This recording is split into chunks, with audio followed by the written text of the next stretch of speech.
Fabia, hello from sunny Washington. That's Washington State, I'm assuming. I'm trying to see about purchasing a camper that's made up there in Bellingham. And campers are high, high demand. Oh, you're not well, Jen. I'm sorry to hear that. Keith, greetings to you in Florida. So we may be coming up to Washington State this summer to pick up the camper if I'm able to order it. Everything's back ordered. You can't get a camper, you can't get a van, you can barely get a pickup truck right now, and everybody wants top dollar. How about letters from Jake to Grandma? Unfortunately, David, I sent all those to Grandma, and I'm sure that she saved them, but I don't know whatever happened to them. And my parents have been through that house, and they're gone. They're gone. Jen, I'd love the story of what's going on, but I don't know if I can read it right now. But if you, I can read it tomorrow, or I can read it tonight. It might just be, you're welcome to type it in, and we can talk about your story, Jen. That's the thing we can do today. Cool, you're in southernmost Washington, near Portland, Oregon. Yeah, I think that we would be up there to go up near Seattle to pick up the thing, and then the camper, and then we might visit some friends in Portland. I don't know what's going on. Anyway, I do know what's going on. I know what this week is Joseph the Slave. I don't know if I've even got time for Joseph the Slave. He just got his Technicolor dream coat, and now he's been made a slave. Lady Jerry's not here. She went to the fabric store because we're getting a solution to our open plan house. There's a spiral staircase that goes up to our bedroom, and otherwise it's pretty open. And so we're getting a cover thing to put over the top of that to make it a little more sound quiet in the bedroom. And Lady Jerry's out looking at fabrics to cover that. So Jen, you're saying you went in for physical therapy and the doctor got your labs back. Great news. Oh wait, no. I have effing diabetes. Diabetes. And need a neurologist to get electric shocks and pins down your arms for a problem in your hand.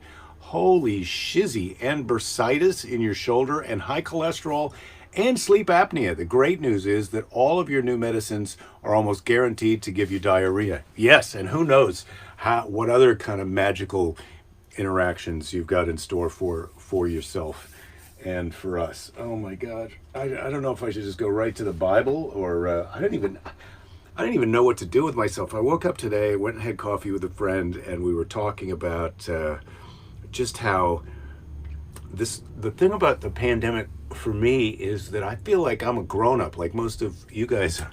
I mean, look, who's on Facebook? It's all grown-ups. And so you like to think as a grown-up, as a fellow grown-up, that you understand roughly how the world works. I'm not saying that you understand how to win in the world, but you know what you should try and do in order to succeed, or to have a career or a life, or to have a complete. And now all the rules are out the window. Am I supposed to be trying to figure out how to stream comedy? Well, I don't want to do that. Am I supposed to be flying to Nashville? A friend of mine I saw is flying to Nashville to do a show. Well, I'm happy for him. I think it would be fun and awesome to be doing a show, but I don't want to be doing a live comedy show with the Varinus out there right now. And so it's just like every day we're trying to just figure out what the game plan is. And on top of that, some of us have diabetes and bursitis. Holy cow. It's cold out. Pants on, Rich. Yeah, I'm wearing pants today too. And I think I'm washing my beach pants. Where the hell did where the hell is my Bible flashlight? That's things Grandpa might say. Oh, I moved it to there.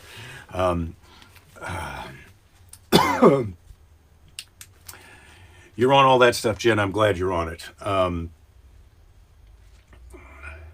Your physical therapist is hot. Well, good for you. Let's thank God for small miracles. And let's check in with our friend Joseph. When last we met Joseph, his brothers had stolen his coat and thrown him in a pit and then sold him into slavery. And you talk about a bad Monday. That's a bad Monday. When the Ishmaelites arrived in Egypt, they sold Joseph to one of Pharaoh's officers, Potiphar, captain of the guard. Potiphar, captain of the guard here. Potiphar. Potiphar, Potiphar, Potiphar, Potiphar, Potiphar. That's your mantra. Joseph worked hard for Potiphar, who was so impressed by his skills that he made him head of his household. Wow, this guy, he's not getting love at home, but he gets sold into slavery and becomes the head of the household. Wow. Now Joseph was a handsome young man, and before long he caught the eye of Potiphar's wife. And I smell trouble here. This is, yeah, the tennis pro gets to have sex with a lot of hot rich ladies whose husbands are too busy making $1 million a year salaries. But that's a tricky deal. She tried very hard to seduce him, but Joseph resisted her. Your husband trusts me, he said. You cannot ask me to betray him. Potiphar's wife did not care for her husband or Joseph's objections. Wow, Potiphar's wife sounds like a real catch. Day after day she lay in wait, teasing and tempting him, and still he refused her. This Joseph is strong. I'm really liking this guy more and more. And he takes a big beating and he keeps on takes a licking and keeps on ticking. Then one day in desperation she cornered Joseph and caught hold of him by the sleeve of his coat. That's the sleeve of his coat. That's what they put in the Bible, but I got a feeling she might have grabbed him by the but Joseph was too quick for her, and he made his escape, leaving her with nothing but an empty garment in her hands. Ooh, Joseph decoded himself. Then Potiphar's wife summoned all the servants. Look what this Hebrew tried to do. Ooh, oh, Potiphar's wife. Getting down with some anti-Semitism, she said, holding up Joseph's coat. He forced his way into my bedroom, and when I cried out, he fled, leaving his coat. Oh my goodness, this Potiphar's wife, she may be hot, but she is a bad sport. When her husband came home, he was told the same false story. Potiphar, enraged, immediately had Joseph thrown into prison. Wow. You don't get the benefit of the doubt when you go up against Potiphar's wife. Fortunately, however, the jailer took a liking to the young man and put him in charge of all the other prisoners. Holy cow, this Joseph, you cannot hold this guy back. It so happened that in the prison with Joseph were Pharaoh's cupbearer and royal baker. Wow, the Pharaoh turns out to be a bit of a douche also. His cupbearer and his royal baker, they're getting jailed. One night, each of them had a dream in which, in the morning, they asked Joseph to explain. Yeah, hey, this is a common problem in a marriage when your spouse asks you to explain something that happened that you did in their dream. In my dream, said the cupbearer, I saw a vine with 3 branches bearing ripe grapes. I squeezed the juice from these grapes into a cup, which I gave Pharaoh to drink. Your dream, said Joseph, means that in 3 days, Pharaoh will pardon you. I, said the baker, dreamed that I had 3 baskets of bread for Pharaoh stacked on my head, and a flock of birds flew down and ate every crumb. Joseph looked grave. I'm sorry to say that your dream means that in 3 days, Pharaoh will have you hanged. And it happened just as Joseph said. Within 3 days, the cupbearer was restored to his job, and the baker was hanged. It doesn't really tell you who's guilty of what here, but it does tell you that Joseph is a guy who's bound for success no matter where you put him. You enslave him, he gets to be head of the household. You put him in jail, he's head of the jail. He's telling the other inmates what their dreams mean. This Joseph is an awesome dude. And next week, we're going to find out about Pharaoh's dreams, because it seems like the cupbearer is probably going to tell Pharaoh. Anyway, spoiler alert, that's what's happening next week. Holy moly. And that's your Bible for the day. So what do you got here? Oh, Jen, you and Dave got a little meme battle going on. I can't wait to see that in the show chat. Anyway. Oh, so Jen, you're on physical therapy because on one of your falls you screwed up your pelvis? Holy cow. I thought I had problems, but I do not have problems. So that's our Bible story. I was hoping that someone else would send me a letter from Grandma, but I didn't get a letter from Grandma. So I'm going to restart my letters from Grandma next week. I went online. I have to say, I did, for those of you who think that I don't do anything, I do some things. I went online and looked for letters from Grandma because I thought maybe someone's posted their letters. But the letters from Grandma that are posted online, at least to my research today, were mostly letters that are like, I don't know if you know because you're just a baby how much I love you and someday you're going to open this. And that's not the kind of letter from Grandma I want. I want the letter from Grandma that's all about what the rabbits are doing and how the garden is going. That's the letter from Grandma I want. So I could read one of these Tim Russert Wisdom of Our Fathers stories, but I don't think I can do that either. Yeah, this is a children's Bible, Jen. Where are we at? Jen, I'm glad you're getting all your problems addressed. Your attitude is great. You're going to feel better. I believe that too. I think this is great. Where the hell is everyone? You're the only one talking. Well, we may have a light turnout today. I can't see how many people. There's supposed to be something in here to tell me how many people are watching, but we may have a light turnout today.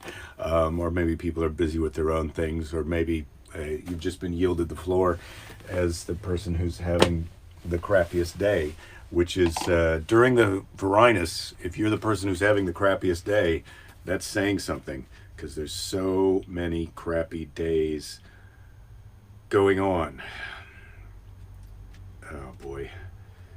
I don't know what I'm going to do for this. I was just looking at the Seize the Day. It's way early for the Seize the Day, but I have to say, I just feel so challenged right now in terms of all this stuff. Scott, you're listening in the car. Good for you.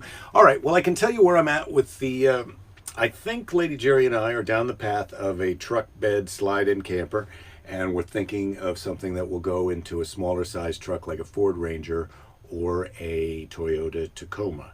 And I have learned from the Toyota dealer that Toyota Tacomas are in very high demand right now. The used ones are practically the same price as the new ones. So we're right back in the same situation that we were with the van or the camper or the camping trailer. Everything is pricey.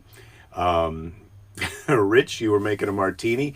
It's good to see that people are using this time. You're multitasking, and that is really the important thing during these times, is to try and stay busy. And I know that was my original idea doing this show, was that I would have something to do, and then hopefully people who were not having something to do would have something to do. And so now the idea that you've got two things to do, and one of them is drinking. Holy cow, that's my dream. What do you complain about more than anything else? That's today's question from the question box.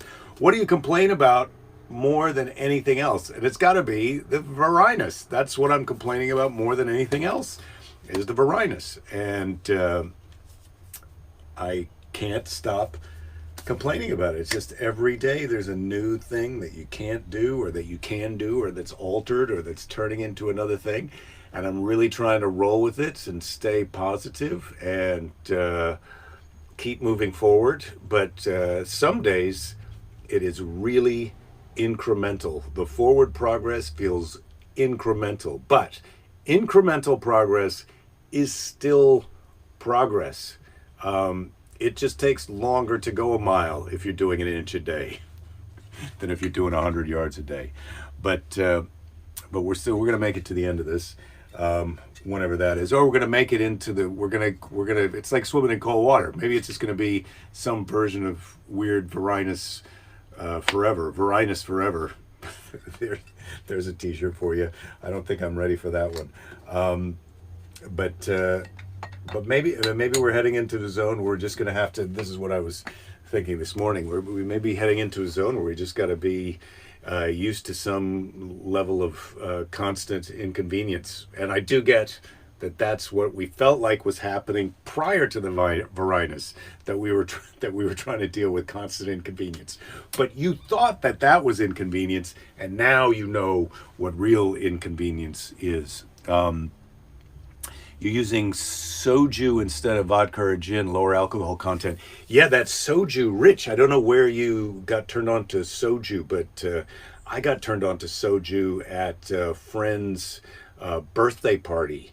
and he's married to a woman from Korea, and so it was him and Lady Jerry and I were some of the few Caucasian guests, and there were a lot of Korean people there, and so they were into this soju, and they loved that we were drinking their drink. And the weird thing about soju is it is lower alcohol content, but basically that just means you can go for it.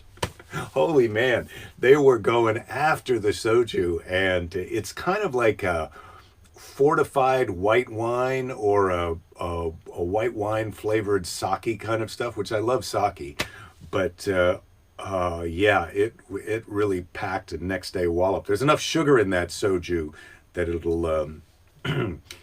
it'll teach you who's boss if you let it.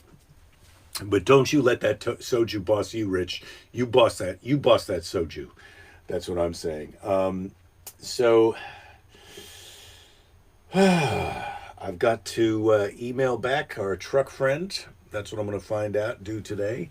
I'm looking here for some other thing that I can work into the show for tomorrow. Oh God, Eckhart Tolle, The Power of Now. I don't know if you ever got into this guy, The Power of Now. I thought I'd given that book away, but I haven't. It's right there, The Power of Now. I got put off of Eckhart Tolle when I got one of his books, audiobook, and I heard his voice, and it was like, oh my goodness, this is the guy that I've been listening to? Oh boy. All right. Well, let's take my temperature. Let's see where I'm at as far as that goes. I got a good feeling about myself. I went for a 97.7. That's pretty normal for me. I went for a swim in the ocean today. It was cold outside, and so it felt cold. There were dolphins in, but they didn't come over near me, but I could see them about 50 yards away. So that was kind of fun today. And Lady Jerry gave me some respect because she was already cold and I was in the water. Made some homemade chili last night for dinner. So I was the chef last night, chili chef, which is like being the chef on some kind of Wild West chuck wagon. You don't get any respect when you just make chili. But my chili was pretty good. So we had chili last night, and Belinda made some delicious mushrooms and creamy sauce today for lunch. So I had some of that. I'm not sure what we're going to have tonight. Your Filipino wife loves K-dramas, hence the soju. You're the boss, though. Yeah, well, congratulations on that, Rich. Yeah, it's good to be the boss. Just don't tell my wife. Do the dolphins ever come super close? Yeah, Jen, you might not have been here the day I was in a few weeks ago, and the dolphins were super close. Like there was one inside 10 feet away from me. I could hear them all around me. They kind of do their porpoising where the blowholes come up and you could hear them. I could hear the breathing, and they were right up next to me. I could see a couple of them's faces as they came near me. They got close enough that I was like a little worried that they were too close. So that happened once in my now 3 months of swimming. But a couple of other times they've been out there, so it's exhilarating just to see them. But man, when they came over really close that one day, if that happens once in a lifetime, it's awesome. But I was hoping today. I tried to swim over towards them. They're so fast that if they want to come and see you, they're going to come and see you. But you can't chase them down or swim. I mean, they were far enough away that I went towards them, but they weren't moving closer, so I stopped trying to go towards them. I hate to say that I feel like this could be the show for today. I didn't get out the letter from Grandma, so I don't have that handy. I'm looking here at something else I can read. I've got books on building micro shelters. I think it's time to wrap it up. I think I'm just going to have to do the seize the day. And then I'll see everybody tomorrow. I'll be back for Hump Day. Lady Jerry hopefully will be here. And we'll resume. But today the progress went super incremental. And I know that we're all doing our best. And we're going to get through this. And it feels like it's going to be... it is already longer than we thought. longer than we think. Let's power through. Let's power through, Jen. All right. Well, maybe I can make it 9 more minutes, but if I'm going to go 9 more minutes, I'm going to have to resort to some trivia. What do we got here? The biggest bang. Oh, this is about Krakatoa. The volcanic eruption on Krakatoa in 1883, the loudest and most powerful explosion in history. Well, in human history. I think that Yellowstone is supposed to be a super caldera that actually was a volcano blast that obliterated whatever was here before the dinosaurs. But there weren't any people around to hear that. The Krakatoa explosion sent a massive tidal wave halfway around the world. A Dutch warship in the harbor at Batavia, now Jakarta, was washed ashore by the tremendous wave and left stranded a half-mile inland and 30 feet above sea level. The wave, which at some points was 120 feet high, traveled 5,450 miles to South Africa in less than 12 hours. Wow. So there's your giant volcanic explosion. Now, I'm not rooting for a giant volcanic explosion. Oh, I started reading, speaking of disasters, Flavia says, you don't have to entertain us in these shows, just share aspects of my day. Thanks for being here for you. Oh, well, that's so sweet of you. Thank you. Thank you, Flavia. Yeah, well, that's what I'm trying to do, is share these aspects of my day. So what else am I doing with my day today? So I began over the weekend to listen to the audiobook of Stephen King's The Stand, because I cannot get enough of pandemic disaster movies. So I'm into The Stand. I'm just about 10% of the way in, and this is the extended. He wrote the book and it was released. His editors had taken out about a few hundred pages, and he put them back in for this re-release, and so that's what I'm listening to. A little bit of pandemic porn, and then I'm dealing with this camper thing. I've got to go buy a furnace filter. Man, life is so exciting. But when we get the camper and we have a second vehicle, which would be a truck, the pickup truck that then I'll be able to drive, then I'll be free to leave the property. We won't be sharing a car all the time, my wife and I, which worked out great when I was on the road. But now that I'm not on the road, and not that there's not that many places to go, but if she goes surfing for 3 hours, I am just on my bike all the time. Anyway, so that's what's going on with my day.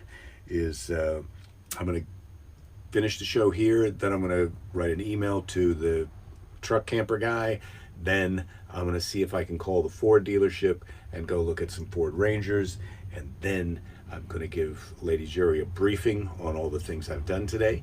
Thursday, I'm going to go pick up the wood. There's a little bit of carpentry involved in this stairwell muffling project, so I'm doing that. And then I believe the end of next week, we're going to have the guys come and trim our neighbor's tree, which we were worried was going to kill us in our sleep. And so far, so good. That hasn't happened. But the tree trimmers are coming next week, so that's exciting. I've got that to look forward to. I have begun to work on my act in theory when I get back out on the road. And I'm also considering another writing kind of booky project, I think, Jen, that we've all got to start reading some books. Jen, you're saying you ran out of pandemic disaster movies. We watched, what did we watch last night, or 2 nights ago? We just finished last night. We watched over 2 nights the Sound of Metal. It was okay. I'm not super crazy about it. Then we started watching Bliss with Owen Wilson and can't remember her name. And we got about 40 minutes in and Lady Jerry tapped out. She's out, but I'm going to watch the end of that because I thought it was kind of interesting. It's kind of up my alley with the sci-fi. Jen, still have a few. I think I have 1 or maybe even 2 seasons left of The Walking Dead. So I think I'm going back in on The Walking Dead. And I'm not giving up. There is going to be plenty of time to give up later. So I'm not giving up, but I am trying to stay active. Yeah, David, thanks. The Stand is a long book. It will keep me busy for a while. So today Our Seize the Day. A lot of these ones in Seize the Day. What are we on? Is this? I always think it's 5, but I think this is actually only Seize the Day 4. A lot of these are unattributed, and they're printed out or they're cut out of somewhere, and then stuck in here. I don't know if you can see how that's stuck in here.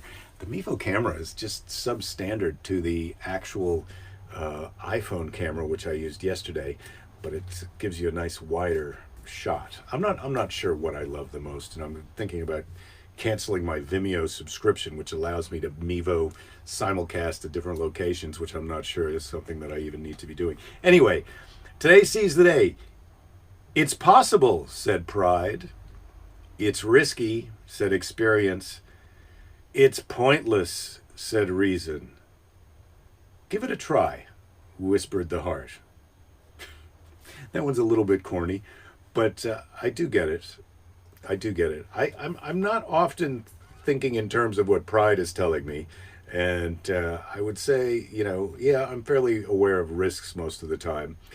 I'm not a person who succumbs to it's pointless, although maybe I am a little bit. I've ruled things out that maybe I shouldn't have ruled out, but there are things that really are pointless. Like, why would I do that? I don't want to do that. Salma Hayek is in bliss with Owen Wilson, Flavia. Yes, you are correct.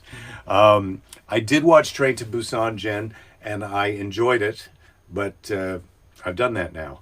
I watched Train to Busan. I watched another Korean pandemic movie. I think it was called Flu. That was all right.